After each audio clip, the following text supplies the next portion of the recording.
नमस्कार विद्यार्थी मित्रांनो, तुमचं सर्वांचं स्वागत आहे आपल्या अजनेक करिअर अकॅडमी या यूट्यूब चॅनलला।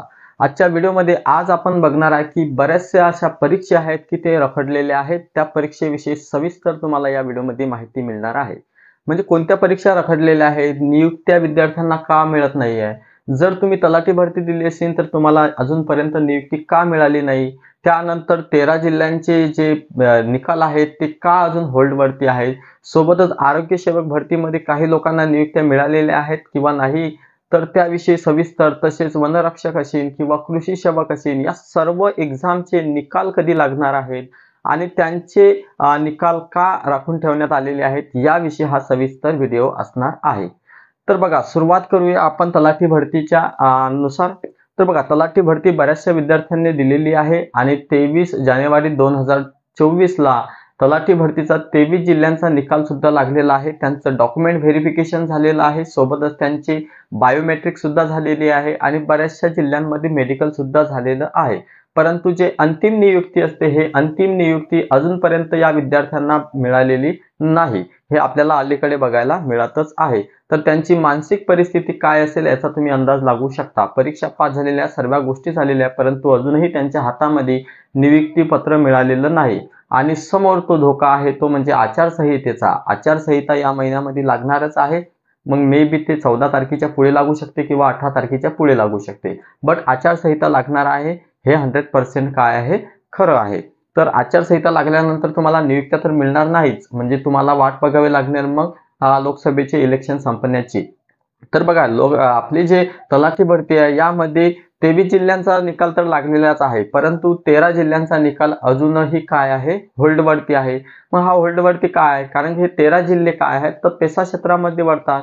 मग पेसा क्षेत्रामध्ये अधिकार क्षेत्राच्या भरोशावरती पेसा कॅन्डिडेटना, म्हणजे नेटिव्ह त्या जिल्ह्यातील विद्यार्थ्यांना, एसटी कॅटेगरीतील विद्यार्थ्यांना एक विशिष्ट प्रकारचं आरक्षण मिळतं। याविषयीची जी केस आहे ही सुप्रीम कोर्टात दाखल आहे आणि या सुप्रीम कोर्टवरती काय वेगवेगळ्या प्रकारच्या सुनावण्या सुरू आहेत। तर त्यातली आपली जे नेक्स्ट हिअरिंग आहे ही 12 मार्च 2023 ला, म्हणजे उद्या परवा काय आहे, परवा तर काय आहे हे त्याच्यावरती हिअरिंग आहे। याच्यावरती आपल्याला टेंटेटिव्ह डेट सुप्रीम कोर्टाच्या वेबसाईटवरती बघायला मिळते। तुम्ही या स्लाइड मध्ये बघू शकता की हे बघू शकता की जवळपास किती 12 मार्च 2024 ला काय आहे, सुप्रीम कोर्टने एक टेंटेटिव्ह डेट दिलेली आहे आणि हे प्रत्येक वेळेस आपण बघत आहे की हे डेट चेंज होत राहते। कारण की तुम्ही बऱ्याचशा तारखा बघितल्या असतील की जसे की 5 डिसेंबर बघितली असेल, 30 जानेवारी बघितली असेल, त्यानंतर फेब्रुवारी मध्ये गेले तुम्ही, फेब्रुवारी मधून परत मार्च मध्ये गेले, मार्च मधून आता परत मार्च मध्येच तर 2 वेळ बदलली तारीख। तर अशा प्रकारचे तुम्हाला वेगवेगळ्या प्रकारचे काय भेटत आहेत, तारखा सुद्धा सुप्रीम कोर्टाचे एकूण मिळत आहेत, परंतु या 2 दिवसामध्ये हे जे 12 मार्च दिलेली आहे ही बदललेली नाही। तर मे बी कदाचित 12 तारखेला आपली पेसा संदर्भात काय लागणार आहे, सुप्रीम कोर्टाचा निकाल लागू शकतो। तर बघा, हे अलीकडे एक का प्रसिद्धी पत्रक आलेलं आहे, सामान्य प्रशासनासाठी काही निर्देश दिलेले आहेत, आरोग्य सेवक भरतीच्या संदर्भात आहे। तर याच्यामध्ये एक स्पष्ट नमूद केलेलं आहे, काय नमूद केलेलं आहे स्पष्ट, की पेसा क्षेत्रामधील जेही निकाल असतील हे निकाल राखून ठेवा, तर यांना काय नियुक्त्या देऊ नका, असं स्पष्ट सांगितलेलं आहे की सर्वोच्च न्यायालयाचा पुढचा जो आदेश असेल किंवा जो निकाल असेल त्या निकालाच्या नंतरच तुम्हाला काय दिल्या जाईल, या पेसा क्षेत्रातील विद्यार्थ्यांना नियुक्त्या दिल्या जातील किंवा त्यांचा निकाल लावला जाईल, असं स्पष्ट या प्रसिद्धी पत्रकामध्ये आपल्याला बघायला मिळते। सोबत खालचं जर आरोग्य विभागाच्या बाबतीत जर आपण बघितलं तर आरोग्य विभागामध्ये जी भरती झालेली आहे, तर बऱ्याचशा विद्यार्थ्यांना जर नियुक्ती पत्र मिळालेले असतील, तर जर ते पेसा क्षेत्रामध्ये येत असतील तर अशा विद्यार्थ्यांना की ज्यांचं डॉक्युमेंट व्हेरिफिकेशन झालेलं आहे, सोबतच त्यांचं सिलेक्शन म्हणजे झालेलं आहे, म्हणजे काय त्यांना नियुक्त्या मिळालेल्या आहेत, तर नियुक्त्या जर मिळाल्या असतील तर त्या पर्टिक्युलर विद्यार्थ्यांच्या, म्हणजे पेसा क्षेत्रातील विद्यार्थ्यांच्या नियुक्त्या तात्काळ थांबाव्या, म्हणजे त्यांना ड्युटीवरती जॉईन होऊ द्यायचं नाही, असं सरळ सरळ काय झालेलं आहे आरोग्य सेवेमधून हे आपल्याला काय एक प्रसिद्धी पत्रक बघायला मिळालेलं आहे। तर यावरून आपल्याला समजते की फक्त आरोग्य सेवेसाठीच हा नियम नाही, कारण की पेसा क्षेत्रामध्ये बऱ्याचशा भरत्या येतात, जसं तलाठी भरतीमध्ये 13 जिल्हे आपण बघत आहे की पेसा क्षेत्रामध्ये येतात। कृषी सेवकचे सुद्धा वेगवेगळे विभाग आहेत, या विभागामध्ये वेगवेगळ्या विभागामध्ये काय आहेत, पेसा क्षेत्र येते। जसं की आपण जर नागपूर विभाग बघितला तर नागपूर विभागामध्ये पेसा क्षेत्रामध्ये गडचिरोली जिल्हा आणि चंद्रपूर जिल्हा येतो, म्हणजे अशा प्रकारच्या वेगवेगळ्या क्षेत्रामध्ये काय आपल्याला हे पेसा क्षेत्रातील विद्यार्थी बघायला मिळतात।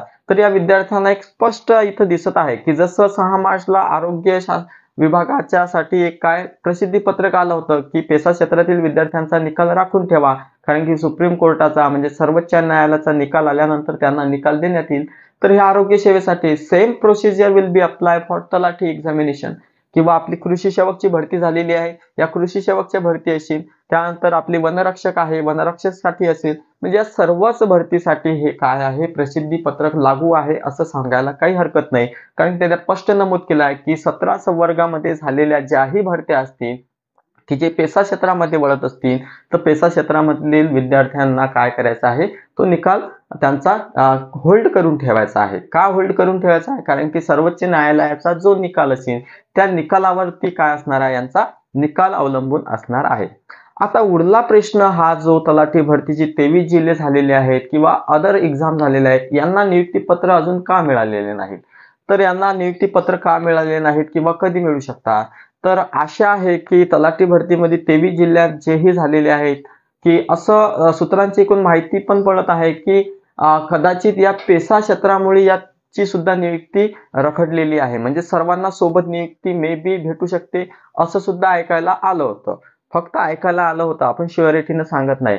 तर हे सुद्धा बघायला मिळते. आणि दुसरी महत्वाची गोष्ट, जर निकाल लागला तर आज उद्या परवा म्हणजे या 4 दिवसामध्ये कदाचित 23 जिल्ह्यातील विद्यार्थ्यांना नियुक्ती पत्रे मिळू शकतात.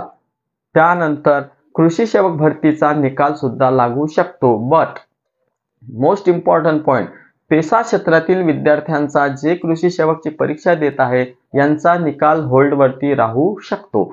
तसेच अदर जे 17 संवर्ग आहेत, अशा वेगवेगळ्या प्रकारच्या भरत्या आहेत, त्यांचे निकाल सुद्धा होल्डवर राहू शकतात. कशामुळे? तर आपल्या पेसा क्षेत्राच्या मुळे. तर ऑब्विसली 12 मार्चला आपली आता काय आहे की सुप्रीम कोर्टामध्ये आपले तलाठी भरती सामाजिक विकास प्रबोधिनी वर्सेस महाराष्ट्र सरकार यांची जी केस आहे सुप्रीम कोर्टात, याची सुनावणी कोण्या दिवशी आहे तर 12 मार्च 2024 ला आहे. तर त्यांना बेंच मिळालेला आहे त्या दिवशी, म्हणजे त्या दिवशी शेड्यूल आहे ती तारीख. ऍक्च्युली ती टेंटेटिव्ह तारीख आहे. या दिवशी जर मे बी निकाल लागला तर कदाचित 13, 14, 15 तारीख जी आहे, कदाचित जर आचारसंहिता लागलेली नसेल तर या दिवशी काय होऊ शकते, तर वेगवेगळ्या परीक्षांचा निकाल एकदम लागू शकतो. म्हणजे हे जे 4-5 दिवस आहेत आता, हे अतिशय महत्त्वाचे आहेत स्पर्धा परीक्षेची तयारी करणाऱ्या विद्यार्थ्यांसाठी. आणि जर काही नवीन अपडेट आली तर नवीन अपडेट लगेच तुमच्यापर्यंत पोहोचायची जर असेल तर चॅनलला लगेच सबस्क्राईब करा, व्हिडिओला लाईक करा आणि आपल्या मित्रांपर्यंत शेअर करायला विसरू नका. बघा, आता 23 जिल्ह्याच्या सोबतच आपण तलाठी भरतीमध्ये जे 13 जिल्हे बघत आहेत पेसा क्षेत्राच्या, या पेसा क्षेत्रातील विद्यार्थी फारच मानसिक तणावातून जात आहेत हे आपल्याला दिसत आहे. कारण की वेगवेगळ्या मंत्र्यांना भेटी देत आहेत, वेगवेगळ्या कलेक्टर ऑफिसला भेटी देत आहेत. त्यानंतर त्यांचं जे सत्र चालू आहे हे सत्र कंटिन्यू चालू आहे. परंतु सामान्य प्रशासनाला जसे वरून आदेश येतात तशाच प्रकारची ती काय असते, त्यांना तशाच प्रकारचं वागावं लागते. तर सामान्य प्रशासनाने अजूनही कुठल्याच परीक्षेची अशी तारीख डिक्लेअर केलेली नाही आहे. म्हणजे कृषी सेवक असेल, फक्त 2 खेप प्रसिद्धी पत्रक आपल्याला कृषी सेवकचे बघायला मिळाले की कृषी सेवक मध्ये पहिलं प्रसिद्धी पत्रक आलं होतं आय थिंक फेब्रुवारी महिन्यामध्ये 23 फेब्रुवारीला. त्यानंतर परत आपल्याला 5 मार्चला सुद्धा कृषी सेवकच्या निकालाबाबत प्रसिद्धी पत्रक मिळालेलं आहे. तर कृषी सेवक वाल्यांचा जो निकाल आहे, फक्त निकाल म्हणत आहे मी, नॉट फायनल सिलेक्शन. म्हणजे काय, फायनल जे आपली नियुक्ती असते, तर ते फायनल नियुक्ती म्हणजे काय, अंतिम नियुक्तीच्या बाबतीत बोलत नाही, फक्त निकाल. तर कदाचित आज उद्या परवा या 3 दिवसामध्ये कदाचित कृषी सेवक पदाचा निकाल लागू शकतो. बट 12 मार्चला जर 100% जर हेअरिंग झाली सुप्रीम कोर्टामध्ये पेसा संदर्भात, तर तुम्हाला 13-14 मार्चला भरपूर साऱ्या एक्झामचा निकाल सुद्धा बघायला मिळू शकतो. तर या व्हिडिओमध्ये आपल्याला फक्त हे अपडेट द्यायची होती वेगवेगळ्या परीक्षेच्या बाबतीत. यामध्ये सर्व आपण मिसळ केलं, तलाठी भरती बी केली, कृषी सेवक पण केलं, आरोग्य सेवक पण केलं. 17 संवर्गातील सर्वच परीक्षेसाठी काय हा व्हिडिओ लागू आहे. म्हणजे अशी परिस्थिती सध्या चालू आहे. दुसरी गोष्ट, जर मानसिक परिस्थिती बघितली विद्यार्थ्यांची, तर आता सध्याच्या परिस्थितीमध्ये बऱ्याचशा विद्यार्थ्यांची मानसिक परिस्थिती फार खराब झालेली आहे. कारण की सर्वच गोष्टी झालेल्या असतानाही त्यांना निकाल लागत नाही किंवा नियुक्ती पत्र मिळत नाही, त्यामुळे ते त्रस्त झालेले आहेत विद्यार्थी. म्हणून सरकारला, म्हणजेच आपले जे सामान्य प्रशासन असतं, यांना आमच्या सर्व विद्यार्थ्यांकडून एक निवेदन आहे की आमच्या विद्यार्थ्यांकडे सुद्धा आमच्या मानसिक परिस्थितीकडे सुद्धा थोडं लक्ष द्या आणि त्या प्रकारचे काय करा पाऊल उचला आणि लवकरात लवकर या सर्व विद्यार्थ्यांना ज्यांना नियुक्त्या मिळाल्या नाहीत यांना नियुक्त्या द्या. सोबतच ज्यांचे निकाल अजून लागले नाहीत तर त्यांचे निकाल लवकर लावा आणि पेसा संदर्भातील प्रश्न हा लवकरात लवकर सरकारच्या मार्गदर्शनातून त्यांनी सॉल्व्ह करावा. असं आपण काय करू शकतो, सरकारला आमच्या सर्व विद्यार्थ्यांकडून की जे स्पर्धा परीक्षेची तयारी करत आहे त्यांच्याकडून हे सरळ साधं काय आहे एक निवेदन आहे. आणि सर्व विद्यार्थ्यांना सुद्धा माझी एक विनंती आहे की मॅक्झिमम विद्यार्थ्यांपर्यंत काय करा, व्हिडिओला शेअर करा, जेणेकरून आपला जो पॉईंट आहे, आपली जी मानसिक परिस्थिती ज्या शाळातून आपण विद्यार्थी जात आहोत हे सर्व आपल्या आजूबाजूच्या लोकांना तसेच प्रशासनातील लोकांना सुद्धा कळायला हवं. म्हणून काय करा, एक काम करा फक्त की काय व्हिडिओला जास्तीत जास्त शेअर करण्याचं काम करा. धन्यवाद. भेटूया पुढच्या व्हिडिओमध्ये. तोपर्यंत नमस्कार. आणि तुम्ही जर चॅनलला नवीन असाल तर चॅनलला सबस्क्राईब करायला विसरू नका. नवीन अपडेट आली की तुम्हाला लगेच मी कळवणार.